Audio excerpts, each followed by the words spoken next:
Can you put a little bit more meat on those bones? What are some of the groups that you're talking about that are, so far underground, and they may never be allowed to be or be recognized above ground?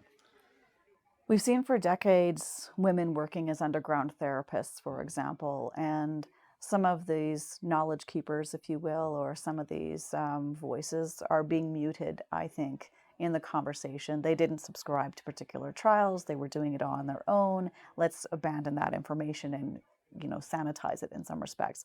And I think there's a risk there. Yeah.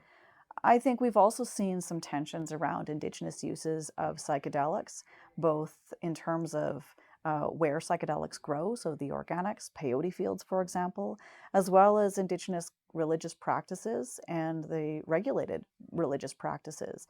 There are tensions about what's authentic, what's romanticized, what's Mhm. appropriated.